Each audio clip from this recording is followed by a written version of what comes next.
Hi అండి. నమస్తే. అందరూ ఎలా ఉన్నారు? నేనైతే మా పాప కోసమైతే ఉయ్యాలైతే చేశానండి. అది ఐస్ స్టిక్స్ ఉంటాయి కదా! ఐస్ క్రీమ్ తినే పుల్లలు. ఆ పుల్లలతో అయితే ఐస్ క్రీమ్ చేశాను. మేడం గారంట వాళ్ళకి ఒక యాక్టివిటీ అని ఇచ్చారంట. అది ఐస్ క్రీమ్ స్టిక్స్‌తో మీరు ఉయ్యాల అనేది చేసుకొని తీసుకురండి అని చెప్పారంట. అయితే తిను కోసమే కాదు తిన ఫ్రెండ్‌కి కూడా చేయమని అయితే నాకు చెప్పింది.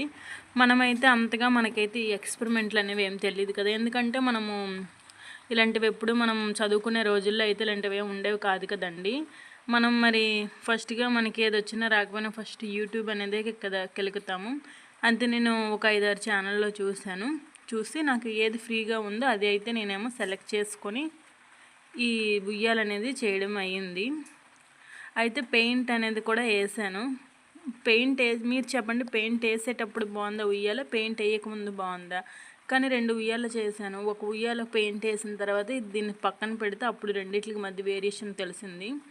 కానీ మనకైతే అలా అనిపించింది. పిల్లలకైతే తెలీదు కదా! అందుకోసమే రెండో ఉయ్యాలకు కూడా ఏసేసాను.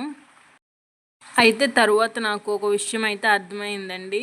అయితే నేను చేసిన ఉయ్యాల ఈ 2 ఉయ్యాల మాత్రమే స్కూల్లో వాళ్ళు చేశారు. మరి ఇంకెవ్వరు పిల్లలు కూడా ఐస్ క్రీమ్ స్టిక్స్‌తోను ఉయ్యాల చేయడం అనేది చేసి తీసుకురాలేదు.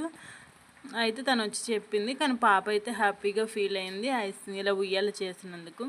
అంతే ఫ్రెండ్స్, మా వీడియో కానీ మీకు నచ్చితే లైక్ చేయండి, షేర్ చేయండి, సబ్స్క్రైబ్ కూడా చేసుకోండి. Bye bye.